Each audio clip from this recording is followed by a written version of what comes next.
De nouveaux éléments de l'enquête concernant l'accident de la route provoqué par Pierre Palmade le 10 février dernier en région parisienne démontrent que ni l'état du véhicule, ni sa vitesse ne sont à l'origine du changement de trajectoire de la voiture avant le choc. De nouveaux éléments viennent d'être apportés ce jeudi 25 mai concernant l'accident de la route provoqué par Pierre Palmade le 10 février dernier en Seine-et-Marne, qui a fait 3 blessés graves. L'expertise menée sur la carcasse de la voiture de l'humoriste, qui pour rappel était sous l'emprise de stupéfiants, a démontré que la vitesse n'était pas en cause dans l'accident qui l'a provoqué. Une information rapportée par nos confrères de BFM TV, qui ajoute qu'aucun problème mécanique n'a été relevé par les experts. Ce n'est donc ni l'état du véhicule, ni sa vitesse, qui peuvent expliquer pourquoi le natif de Bordeaux a dévié de sa trajectoire peu avant le choc. À noter qu'un autre élément de taille dans cette enquête avait été révélé par la chaîne d'information en continu, à savoir le SMS reçu par l'humoriste alors qu'il était au volant juste avant l'impact.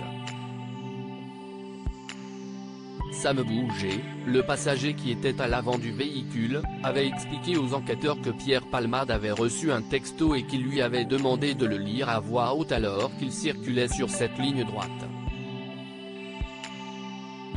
Les résultats des analyses avaient alors démontré que ce n'est pas la réception de ce texto, à savoir la sonnerie du téléphone, qui a conduit l'humoriste à changer de trajectoire. D'après les informations de nos confrères, il s'est déroulé un petit laps de temps entre le moment où Pierre Palmade a reçu le texto et l'accident. Ce qui exclut ainsi l'hypothèse selon laquelle la réception de ce texto puisse être la cause de l'accident. Le bébé est-il né vivant et viable? Autre point très important dans ce dossier, le bébé que la femme enceinte a perdu suite à l'accident.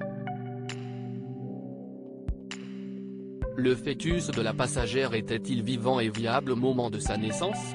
Ou est-il décédé in utero? Si le fœtus est mort in utero, la justice ne pourra pas retenir la qualification pénale d'homicide involontaire à l'encontre de Pierre Palmade, indique BFM TV. Impossible pour le moment de connaître la vérité. D'après les informations de nos confrères, la juge chargée d'instruire ce dossier a mandaté un collège d'experts afin de réaliser des analyses plus poussées. Les experts vont devoir déterminer si ce bébé a pu respirer naturellement après la césarienne ou s'il n'a pu le faire qu'uniquement grâce à l'aide du respirateur artificiel dont il a été équipé immédiatement. Pour rappel, le premier examen médico-légal sur ce fœtus qui avait été réalisé le soir de l'accident avait conclu qu'il était bien né vivant et viable. D'après ces analyses, il avait survécu une grosse demi-heure. Mais l'autopsie réalisée par la suite avait conclu au contraire, nécessitant donc qu'un collège d'experts se penche sur cette question.